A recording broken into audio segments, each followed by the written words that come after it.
Good afternoon from Sacred Space at Titania's Row. It's currently 30 degrees, Brisbane, Australia. Summer in January. We had a few cooler days, so I can't really complain, but it's just a bit heavy today. Might just be me though. The time is 12:36 p.m. on, what have I got on my face? Chocolate. I just had an ice cream with chocolate topping. Well, at least you know I'm authentic, people of Earth.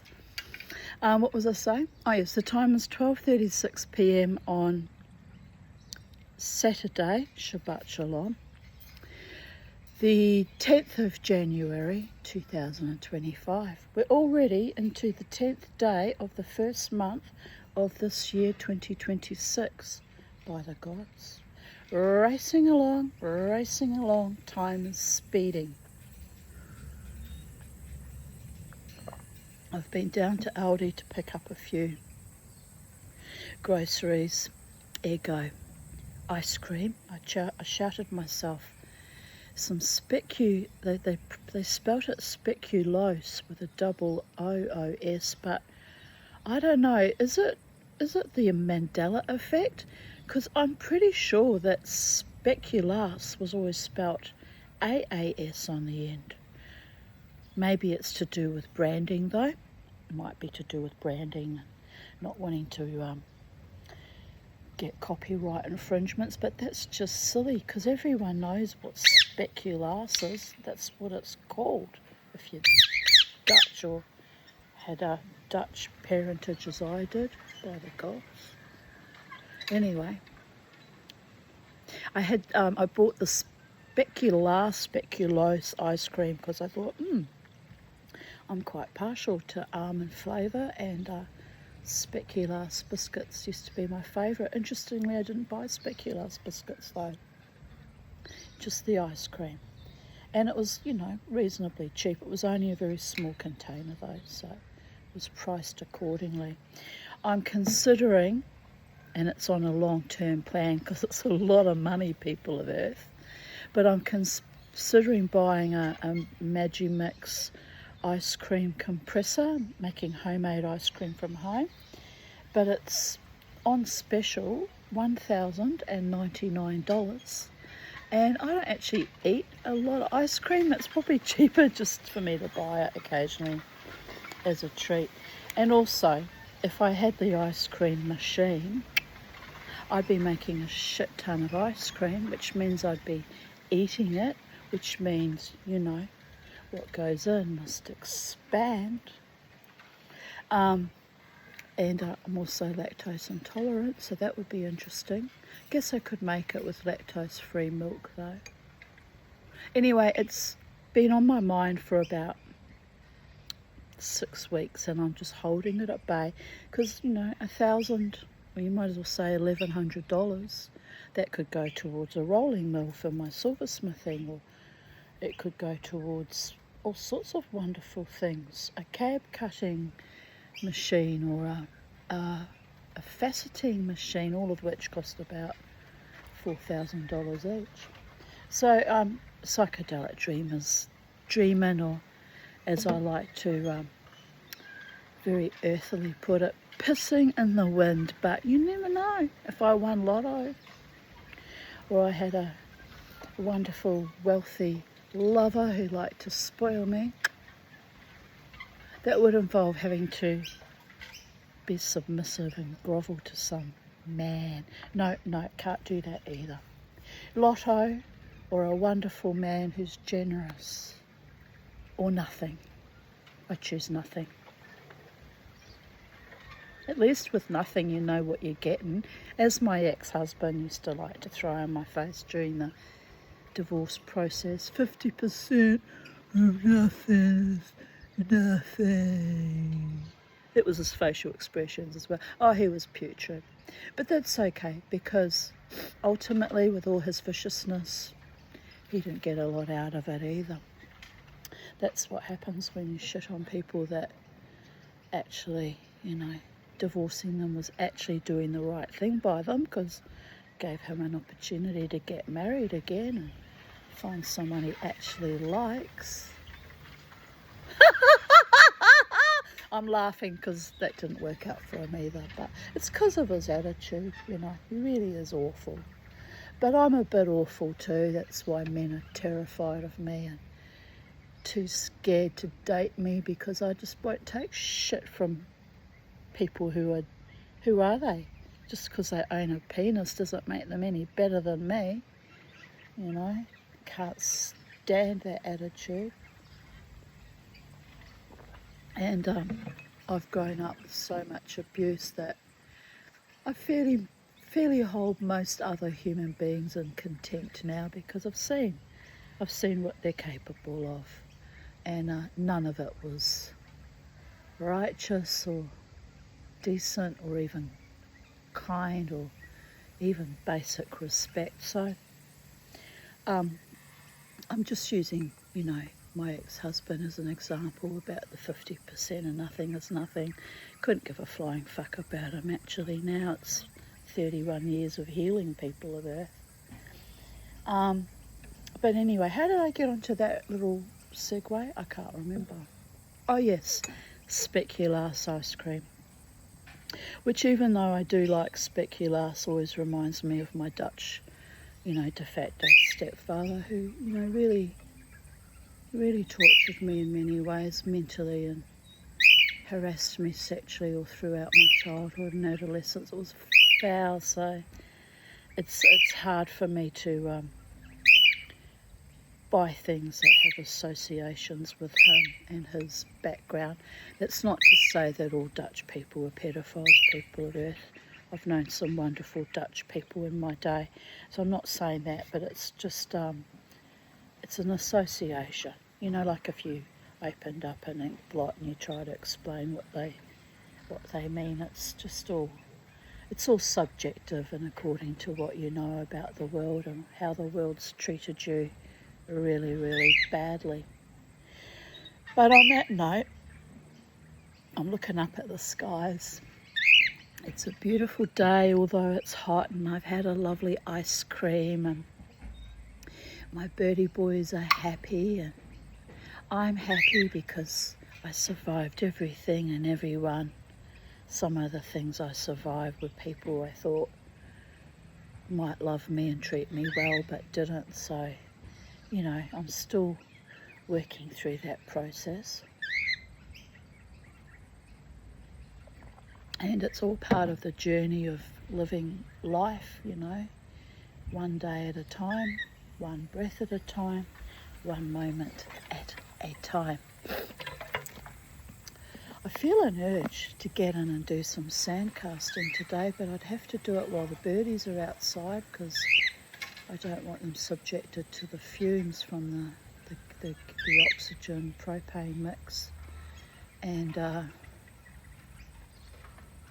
no, I think today's not the day, because I've got to buy more oxygen anyway, more expense. But I'm called to get back into my silversmithing, and it is like that. It's a calling. It's like, you've got to do this, Tanya.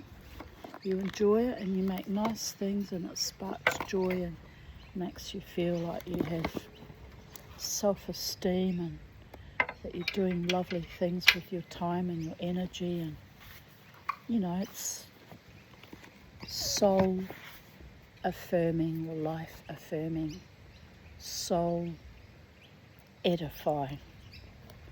But anyway, the little feather from Bo stuck to me. How'd you manage that, little Bo? Must have flown out of the cage. It's so tiny and it was stuck to the sunscreen on my skin. Trying to get it to focus, but it won't, will it? Well, anyway, even though it's blurred, you get the general idea of it.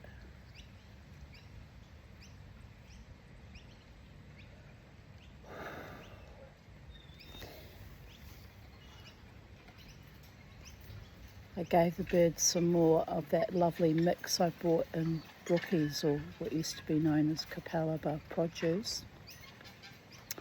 and he's got a banana chip in his beak. He's loving it. He's soaked it in his water and he's really enjoying it. And when I went down to Aldi, I bought a packet of some more banana chips, actually for me, but to give to them when that mix runs out. I can give them separate little pieces, not often because it's probably, fattening too much in one go. But here he is, he's soaking it in his water again, and he loves it. You love that, don't you, Kermie? Yes, Mama T. It's banana. And the weird thing is, if I give him actual, real banana, well, they are real, but normal dehydrated bananas, doesn't like them. So the funny thing is now he's got the taste of it from the dried banana. I'll have to try him on fresh banana and see how he goes with that again. Might like it next time. So I tell you what, they really like being together in the cage together now. There's very minimal fighting and bullying. They just do their thing and enjoy a bit of companionship.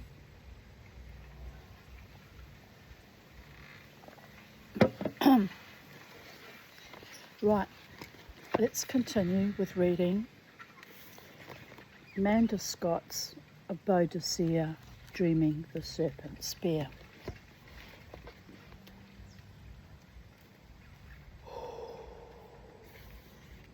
Chapter 30.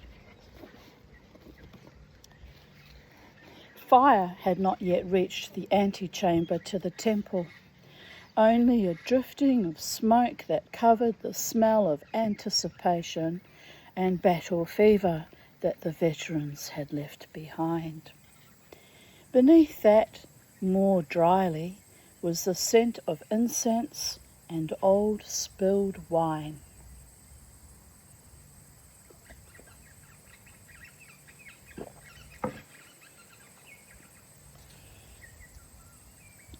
Kunamar felt the hairs rise up on the back of his neck. Like a hound, he stepped stiff-legged into the space and turned round in a circle, studying all of it. It was a place that had been much inhabited without anyone's ever having lived in it until the veterans had need. The stone pavings of the floor were tracked by many feet, worn in places where the traffic had been highest. The walls, too, were of faced stone, and the roof of bare tiles, with no lining. Torch holders stood out, with black plains of soot behind, from countless nights of burning.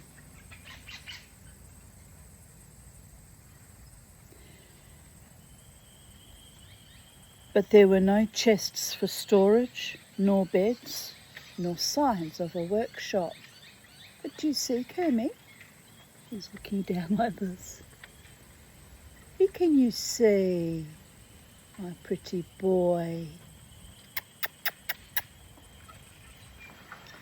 Instead, chainmail and scale armour hung from wall brackets alongside pieces of horse harness and old battle-worn weapons fixed on polished wood, preserved as they were when last used, with blood stains on hilt and blade. Between and among them were the standards of the legions made in miniature, small gilded eagles clutching crossed lightning bolts, stared from each wall to the door. A wild boar in red ran across a blue pennant that stretched half the width of one wall. A goat stood carved in time and wood. A horse, a three-headed dog, a ram with curled horns such as was never seen in Britannia. All of them were more than their shape alone, and the living wood knew it. The sense of being watched then, was perhaps explained. We're going to get some showers, little boys. Honestly, temperature's dropping too. Oh, I know. Well, it was hot. I thought we'd spend a day in the garden. It's not my fault the weather's shifted. She says, Mummy, you should check the Weather Bureau. The Weather Bureau invariably lies or gets it half wrong or completely wrong. I think we'll be all right though, boys. It's all fine. If it rains, I'll bring you in the house. Okay, Mummy. Okay. Kunama said, this feels like a shrine to the might of the legions. We should be gone from here and burn it like the rest. This is only the antechamber. The true shrine is in the cellar beneath. Valerius leaned against the far wall, one arm crooked up to pillow his head. He was grey with exhaustion, or pain, or both. The first temple to Mithras ever built in Britannia is in the cellar that can be reached from this room, and the centurion's house beyond the garden. I was brought first to the god here. Would you have us preserve it in the midst of a city that is burning to nothing? No. In any case, the god is in the stones and the earth, not in the places men build for him. He won't mind the touch of fire from here. Valerius let his legs fold and sank to sit on the floor with his back to the grey wall. They were alone, but for Longinus, who stood quietly by the door, lest too many of the wearily celebrating war host unwittingly disturb the Boadicea's brother and son in their conversation. The necessary people waited close by outside. Ulla and Scaros and a handful of others who gave support without question to Kunamar. Longinus for Valerius, obviously, and Knife and the boy Snail, who had found a role tending the wounded, and a wild Hibernian woman with jackdaw eyes, and Hugh, the slinger with the scarred face, both of whom fought for Mona.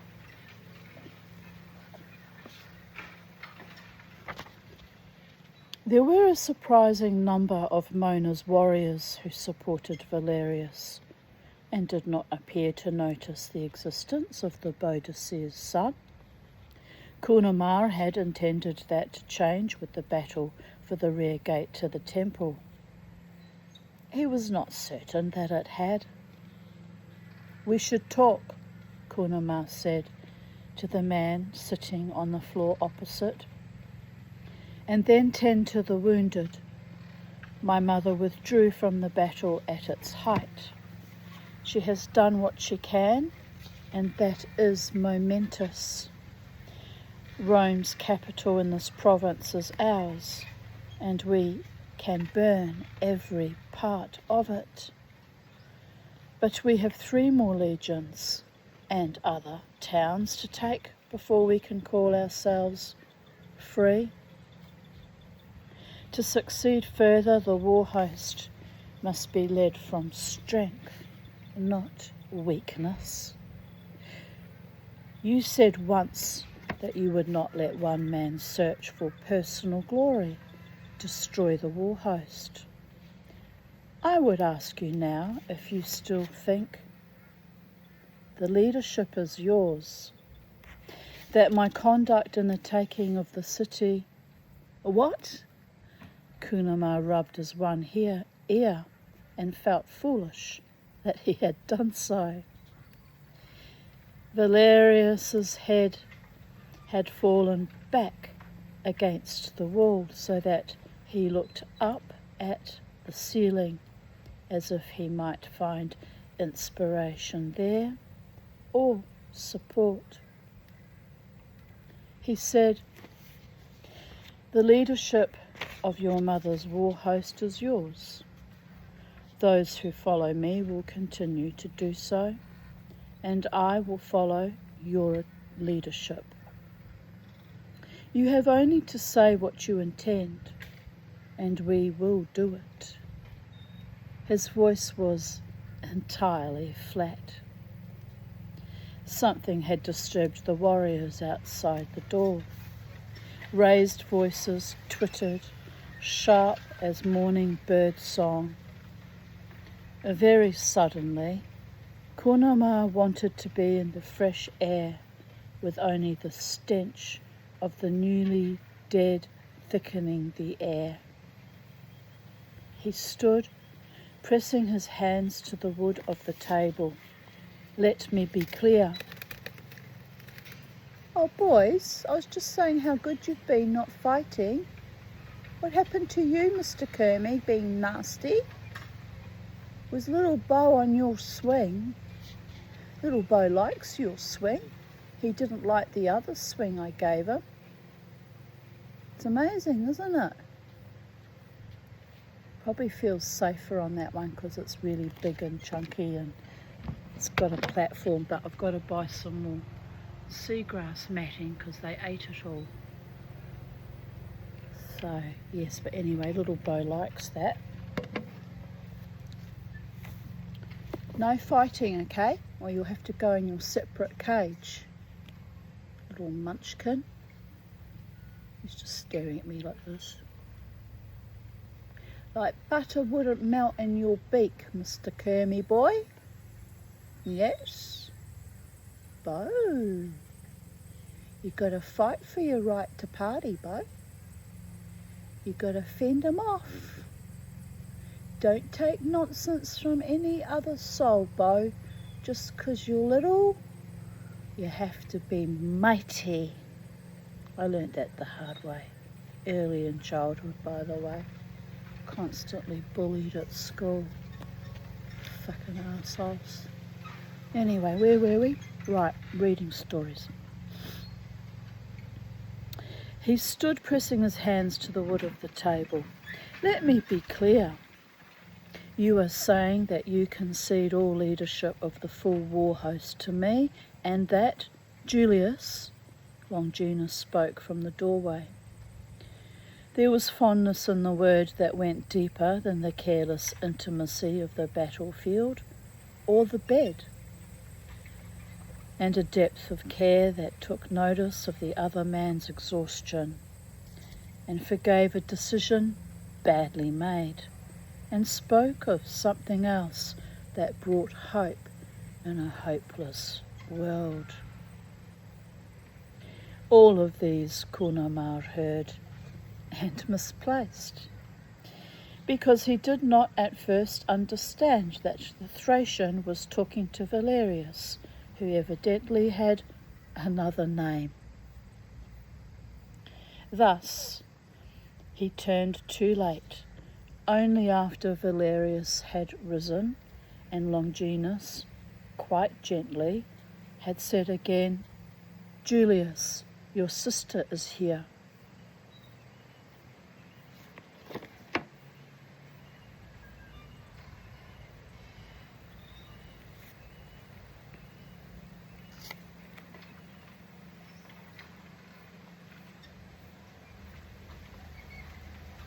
Bye-bye.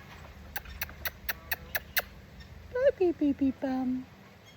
Pretty boy. Mama's pretty boy. Yes. Sweet little babies.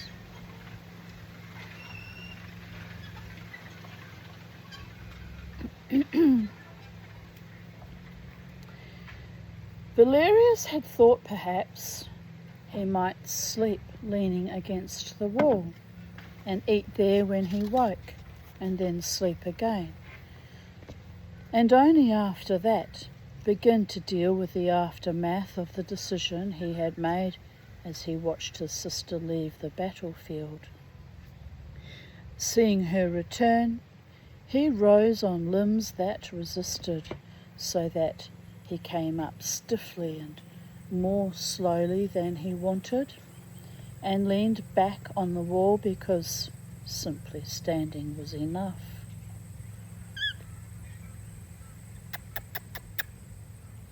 Briaca leaned against the doorpost, matching him. She wore a cloak in Iceni blue for the first time since the start of the war, pinned with a brooch in the shape of a serpent spear, with tags of old wool hanging down. Stone was with her, less lame than he had been, and Diarmid was smiling, which was something Valerius thought she had forgotten how to do. "Have you come to a decision?" The Boadicea's voice filled the room, as it would not have done before. "No," said Kunomar. Valerius said, "Yes." Briaca looked from one to the other and back again. The sharp edge of her smile was one that Valerius had seen on a boat newly come from Gaul, and before that, not since his childhood. He could have wept. It seemed possible that he was actually weeping. He did not put his hand to his face to check. Amused, his sister said, "Should I go away again until at least you find common ground on that?" "What?" asked Valerius.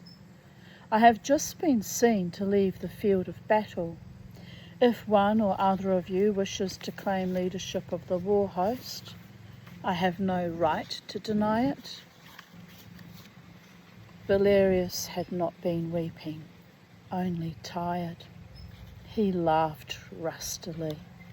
"Look behind you," he said, and nodded past Briaca to the gardens, where the she-bear and the warriors of Mona had joined with the others of the war host, and were no longer stripping the dead or lifting the wounded, but gathered in a solid mass of waiting, expectant humanity.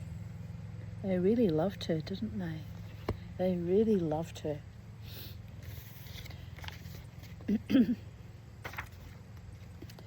If you want to turn round and tell them that you're leaving again, you're welcome. I'm not at all certain they'll let you. He found the energy to join her at the doorway. Kunomar had the sense to come to stand at her other side. Together, the Boadicea, her brother, and her son faced the mass of men and women who had just followed them to the edge of death and back. Each one had been driven to the edges of resilience. Each one made that small step beyond where he or she could have gone alone. Between them, they had taken by force the first and only Roman city in their land. To do so, they had fought for 2 days, almost without break, in a way none had ever experienced or imagined. Fighting through streets and in brick-built villas against armed Romans and unarmed Trinovantes. They had killed at times with honour and courage, and at other times without either of these, and the taint of that and the euphoria of victory lay equally on them.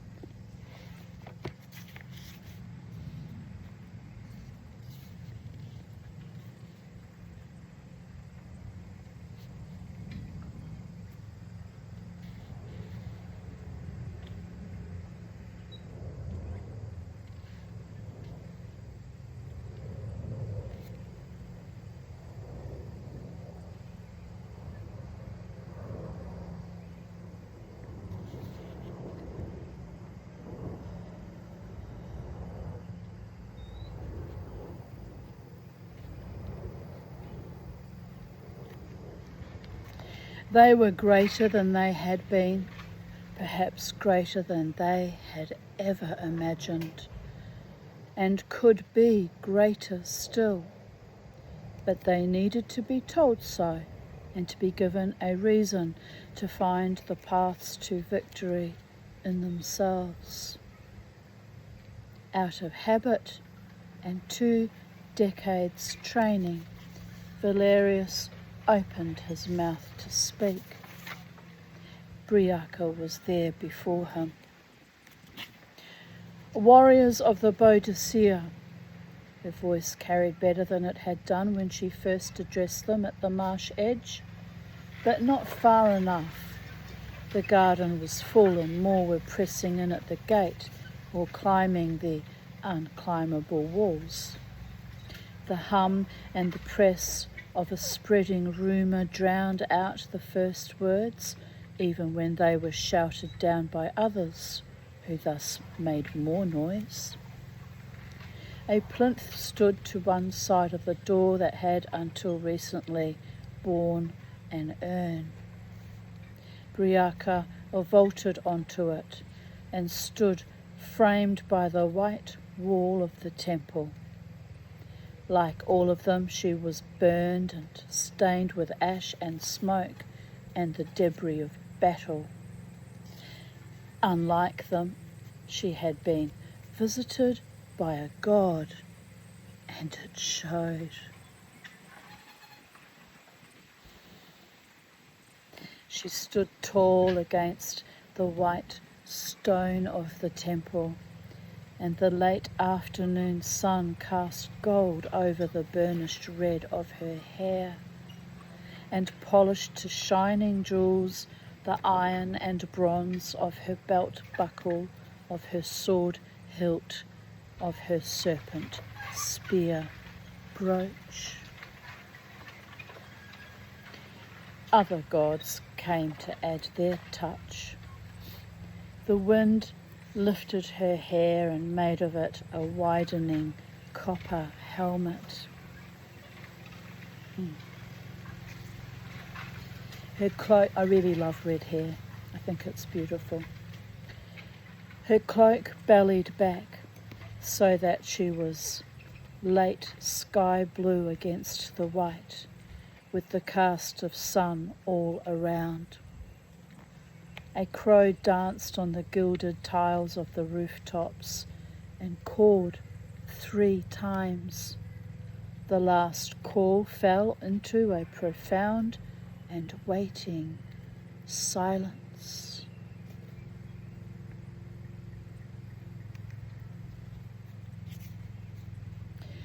There was no question then of the leadership.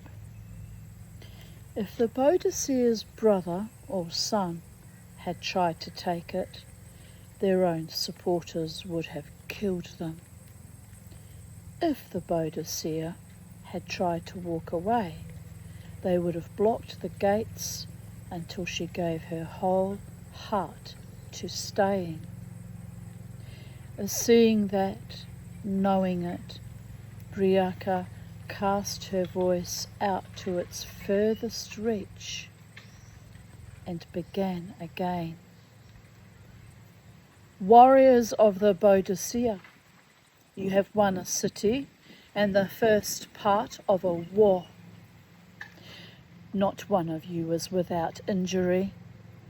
Each one of you has lost friends, lovers, brothers, sisters, fathers, and mothers in this battle, and all that has led to it. But still, we have faced the army of Rome, which has fashioned an empire by virtue of its own might, and we have won. This was the legion's capital, their first fortress, their pride in the province of Britannia. When we leave, it will be ash, to be blown on the wind and taken back to the earth. Never again will an army sink its foundations into the clean ground of Kamul's done. This is only the beginning. Rome's other towns must be laid flat. Rome's legions must be destroyed. Our land must be made free. With your help, with your blood and your courage and the help of the gods, we will make it so. Our children and our children's children will live in a land in which Rome is a distant threat, long forgotten, and we will be the cause of that. Never forget, we are the war host that will vanquish the legions.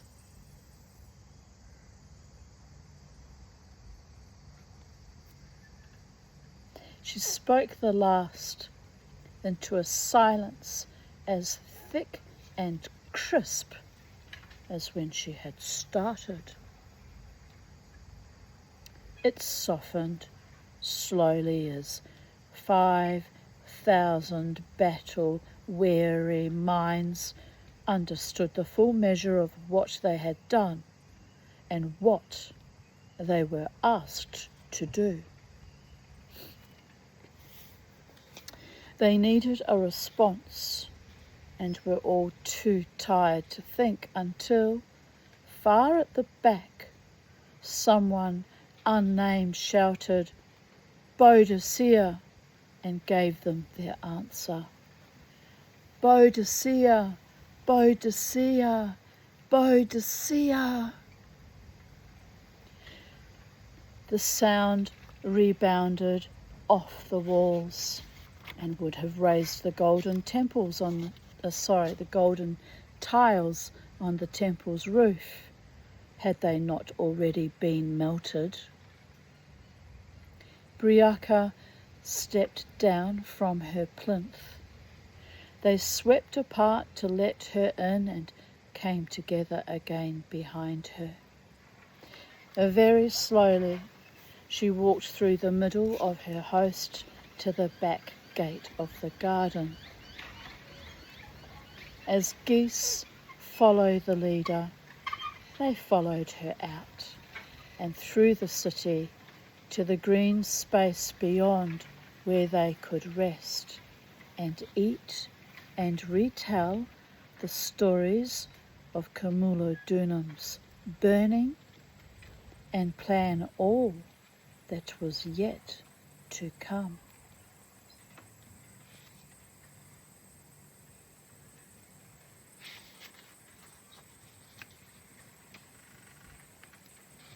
It was evening before Briaca was alone. The full 5,000 had not come each to speak to her personally. It only felt like it. Then there was the time of planning with those who had taken responsibility for strategy while she had not. Then Kunama left, and the she-bear, and the warriors of Mona. The Sikfa, Dubornos and Ardokos finished their quiet thanks and the brief, understated eulogies of battle. In the end, even Longinus, Theophilus and Ermide had stepped away to find the evening cooking fires and the smoke that kept the dusk insects at bay.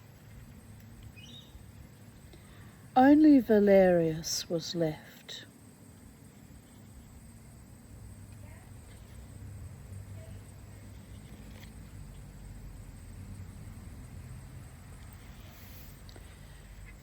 Briaca sat with her brother on the turf by a smouldering heap of ash on the western edge of the encampment.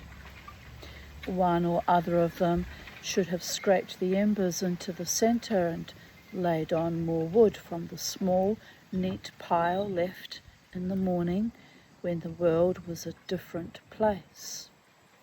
Neither had yet found the energy. Valerius began to shed his chainmail.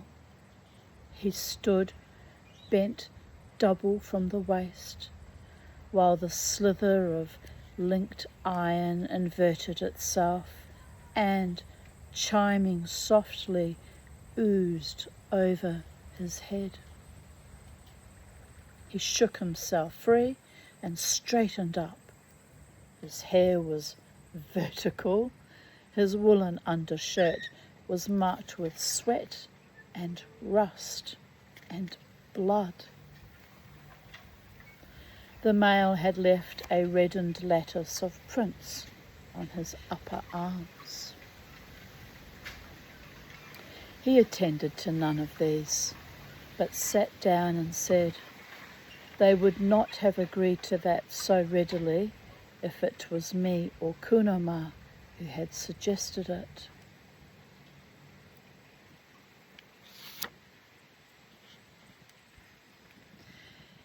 Briaka reached at last for a piece of cut wood and laid it across the fire. Through the new smoke she said, I'm sorry there was no time to talk to you before. Are you happy to go south to take Hanonium and the other towns? They're farther and harder to reach than Verulamium. Verulamium is the easier battle, and by far the more glorious. Kunama will do well with it. Yes, I'm happy to go south. It was Briaka's plan, conceived in the moment when she stood on the plinth in the garden and saw her war host so clearly divided. Even when they came together again, united in the roar of unison, it had seemed good to split them in two. Fewer mouths to feed in each travelling host. Fewer causes for conflict. Twice the fighting power. She had offered it, and it had been taken. Valerius had agreed to lead his followers south and then west to assault the Roman towns and ports along the banks of the great river, ending at the place where the legions had crossed in their first invasion, which the Romans called Vespasian's Bridge. Kunama had leaped at the chance to take his faction due west to annihilate Rome's second city, Verulamium. They already had scouts who knew each other. It had not been difficult to arrange the means by which a relay of riders could keep the leaders of the two smaller hosts in touch with each other.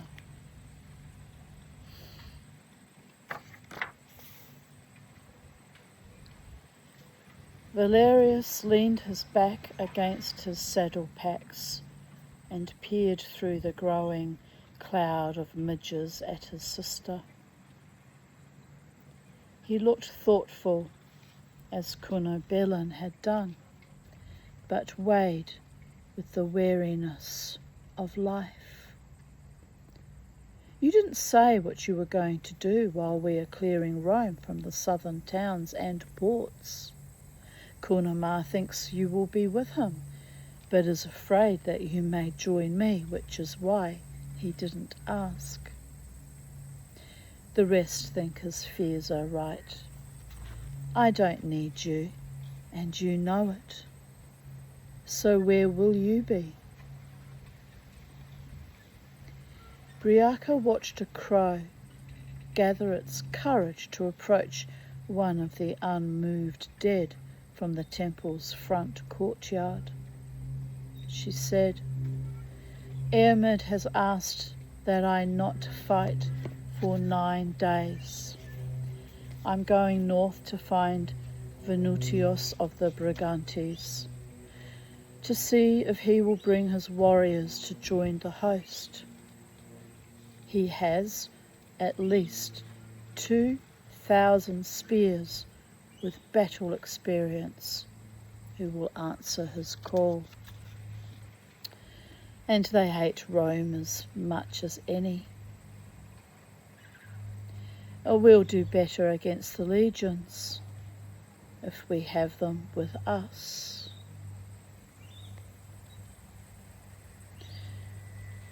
We still shouldn't face the legions in a line fight, Valerius said. Nothing has changed that. Even Cunimar would agree, I think, after facing the veterans in the garden. If 1 century was hard, imagine a legion of a full 5,000. The evening light lay on his face. He shuffled sideways a little and, taking out his belt knife, began to clean the grime of battle from beneath his fingernails. It won't come to that. We don't have to let it. The scouts can carry messages between all 3 of us. Midsummer is 5 days from now. If your warriors and Cunimar's can be done by 4 or 5 days after that, you can meet at a place west of Verulamium. I will bring Venutius's warriors south, and we can join the host again, and you can tell us how to find victory against 3 legions.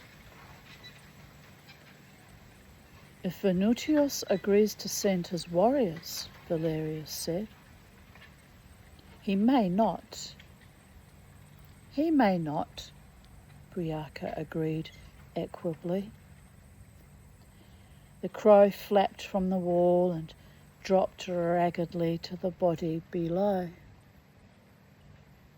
Bird of Briga, it called to its fellows to join it. 2 others flew in, so that 3 fed together. A last threshold waited, beyond which was a land she had never entered, and from which she could not return. As 3 crows fed, Briaca said to her brother, I heard you had made me a spear, like the heron spears of the Caledonii, but with iron instead of silver for the blade, and that Ermid had carved the haft with serpents, so that it was a true serpent spear, with no feathers to tip the balance, that might be used in battle. Is it true? Valerius stopped cleaning his fingernails. He laid his knife neatly on the front of his saddle. We told no one. How did you know? Nemain told me at the end of the fever. She said you believed it would hold me more strongly to life. The moon had not risen yet. He looked west to the setting sun. His face was much as made harder by battle. I was arrogant in my despair, he said at last. You don't have to take it. I want to, but not yet. When I come back from the north and am whole, I would like it then.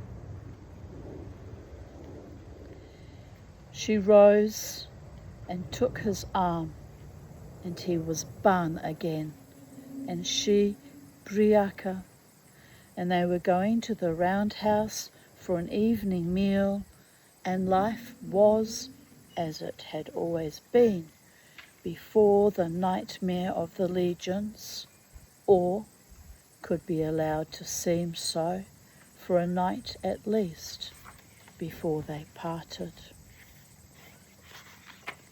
And just see how long chapter 31 is.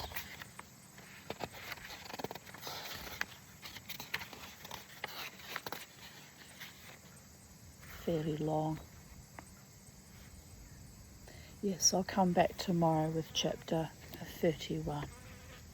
Have a beautiful day wherever you are in the space-time continuum. I don't know how, but when I went to get groceries, I've managed to get 2 cuts to my knuckle. I honestly don't even know how I hurt myself sometimes. It's a bit bizarre. But anyway, we'll carry on with our beautiful day, people of Earth. Blessed be. Take good care. Be of good cheer. And remember, as always, to never ever let the bastards grind you down. Nil carborundum et bastardos. So, bye for now. Have a beautiful day.